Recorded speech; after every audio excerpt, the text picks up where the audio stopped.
All right, thank you, Mr. William. I just discovered that while I was making my own, while I was introducing myself, the mic was off. So I'll just try to introduce myself.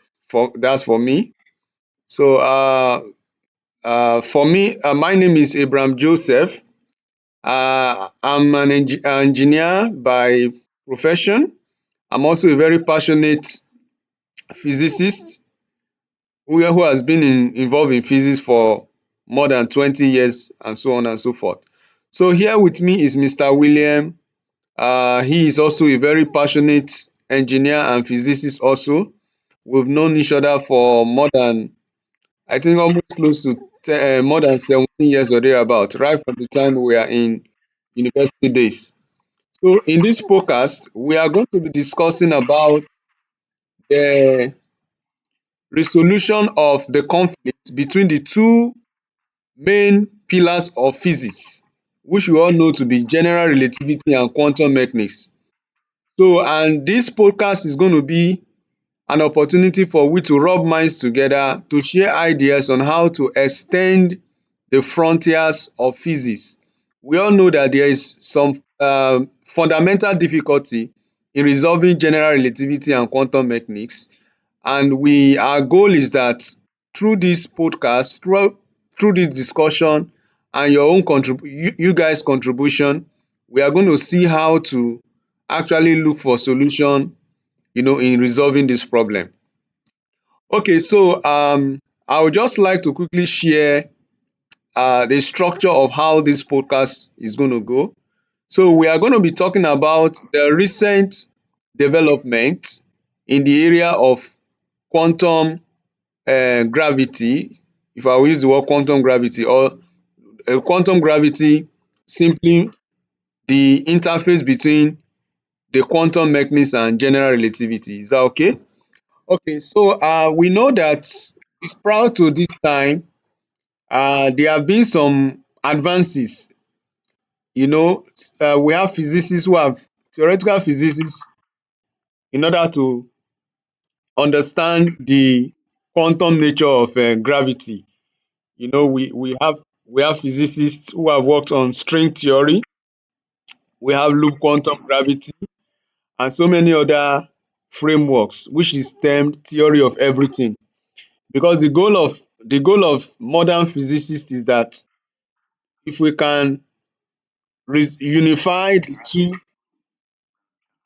yes, if we can resolve the conflict between general relativity and quantum mechanics, then we'll be able to describe the physics of both the big and the small.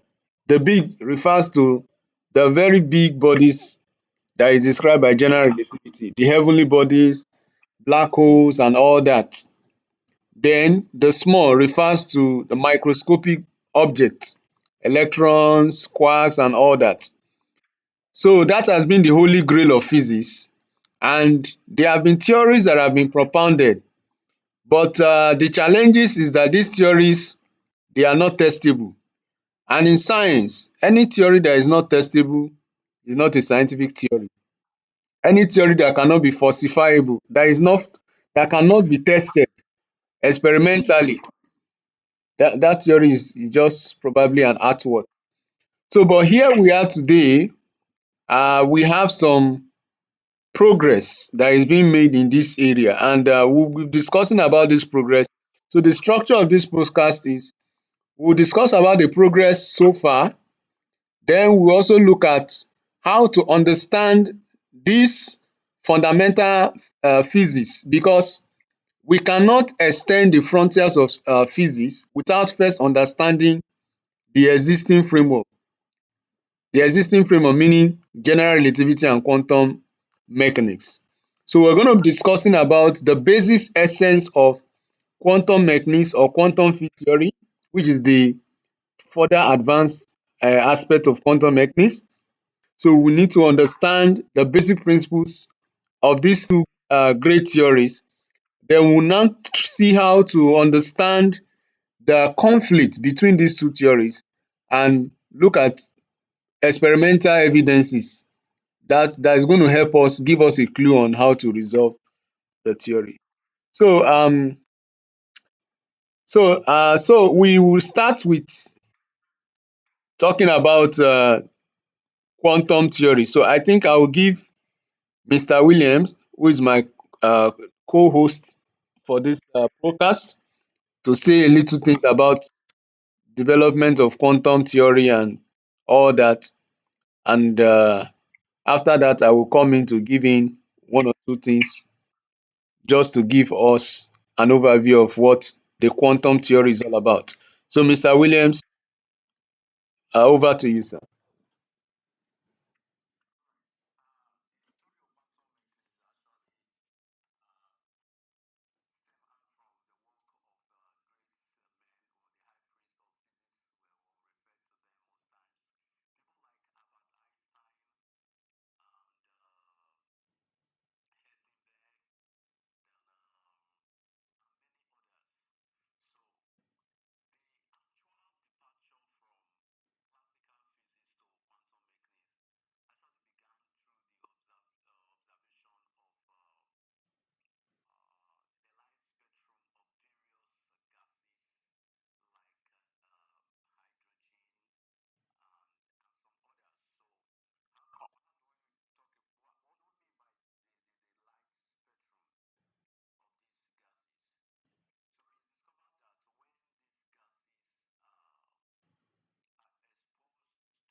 All right, Mr. William, thank you so much for that. Just an overview about how we started this journey in modern physics. Just to add to what you have said so far, uh, the journey from the classical.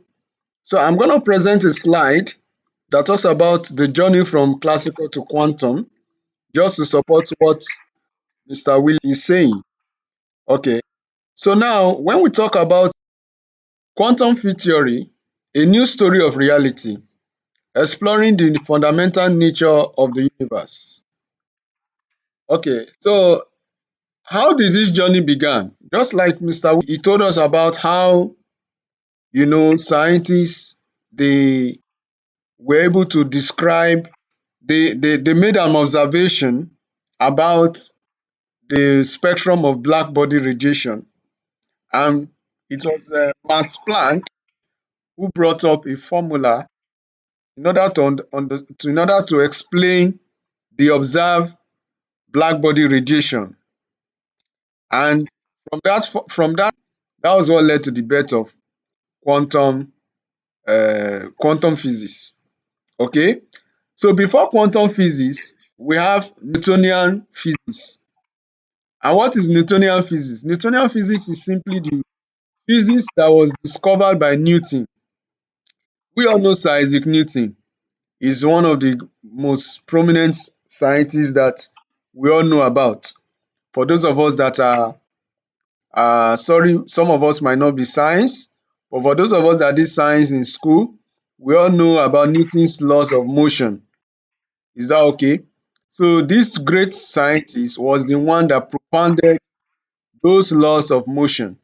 Until today, those in producing vehicles, rockets, missile. In fact, there are so many things that are functioning based on that principle of Newton laws of motion. So as successful as Newton's physics was in explaining the observation of black body radiation, because there was a particular what they call it the ultraviolet catastrophe in physics. When you propose a model in physics, in order to describe a particular physical scenario or a particular physical phenomenon. Now, if this model is not able to explain that physical phenomenon, then you need to modify the model. We all know the scientific method. Observation is the scientific inquiry. When you observe, they are behaving and all that. Then you propound an hypothesis in order to explain what you observe. Okay, so this is making it more lighter for all our audience because we know definitely we have those that are coming from science and those that are not non-science audience. Okay, so now after you make an hypothesis is just a scientific guess. Okay, you try to formulate a fact, you try to formulate a statement based on your observation. Is that okay? We go on to what? Experiment. Because you need to test your hypothesis if it is indeed correct, if it agree with reality. And that is what makes science different from every other subject that is non-science. Because in science, knowledge, in the sense that the knowledge are built on evidence. And this evidence are based on the experiment that is being carried out, either to support the hypothesis or to to support the hypothesis or go against the hypothesis and scientific inquiry. So after the experiment is carried out, if the hypothesis is indeed correct, then it becomes a theory. If it is not correct, then the hypothesis will be modified. Further hypothesis will be given. Okay, so if it is verified to be true, it becomes a theory. A theory is simply an explanation for a physical phenomenon. So we have so many theory. We have kinetic theory of gases that helps us to understand the behavior of gases in the behavior of molecules of gases. We have so many theory. We have photoelectric theory that helps us to understand photoelectric emission. So there are so many theories like that. They are called theories because they have been verified to be true. So they are no longer hypotheses. Now, when a theory continues to be verified and it has gone through so many tests and it remains valid within a certain condition, then that theory becomes a law or a principle. So you hear the Newton laws of motion. It was initially a theory. Now it has become a law because that is virtually what is being used. So it is not just something that is true 18th century or 17th century. Even at 21st century, the Newton laws of motion they are still valid. So they are no longer theory again, they have become law, they have become a principle. Because without this law, then we cannot have vehicles. All these automobiles, vehicles that we have today, aircraft, helicopters, rockets. Now we know about Elon Musk trying to, his goal is to see how to take, the human civilization, planet of Mars. His goal will not have been, it won't be possible if he doesn't know if the laws of motion has not been discovered. So the essence of all this is that we need to understand that these physical principles or the laws of physics, they have profound impact on human endeavor that we have today. They are as a result of the principles that are being laid down by all these scientists. So that is why Isaac Newton is regarded as, in fact, a very great scientist, because it is most of his work, all the yes, he's a greatest scientist of all time, because all the other that have been developed, they are built on Newton laws of motion. Okay. So that's by the way. That is for Newton's law, which is also called. Now, as I said, when a theory or a law or a model. A model is simply a kind of an explanation, either through use of various tools. They can be visual tools, they can be anything that you want to use to represent a physical scenario, a physical system. Okay, so when that model that you are using to explain a physical phenomena no longer can no longer explain some new phenomena, then it's either that model needs to be modified. If it cannot be modified, a new model has to come up, a new principle, a new theory has to come up. So physics, Newton laws of motion, laws of electromagnetism, which is also worth mentioning because aside the work of Newton, we have some other scientists who also build the foundation for physics. You know, we have someone like Michael Faraday. He did a whole lot of work on electromagnetism. In fact, without the work of Faraday, there will not be electricity. Faraday, we can call him the father of electricity because it was through his invention that we now have generators, motors, and we all know how important all these are to us, you know. So Faraday, together with some other scientists, they formulated the laws of electromagnetism. And also James Clerk Maxwell, he went further and unified the field of electromagnetism and optics because classical physics is divided into so many branches. We have the way object moves. Is that okay?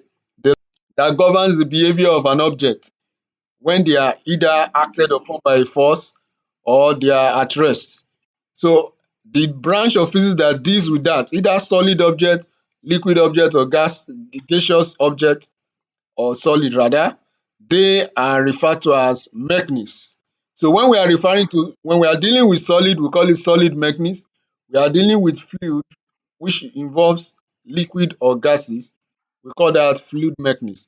So all this area are one aspect or a branch of classical physics. Another branch of classical physics is thermodynamics. From the word thermo means heat energy, heat exchange. So there's another branch of physics that deals with thermodynamics and the knowledge, the principles by which energy is being transferred in terms of heat, the efficiency and all that. So we have other scientists who did extensive work on that area. Then we have optics. Optics is a branch of classical physics that has to do with studying of the properties of light, the way light behaves, how it passes from, different medium, reflection and all that. So there is a branch of physics that deals with that. There is another branch of physics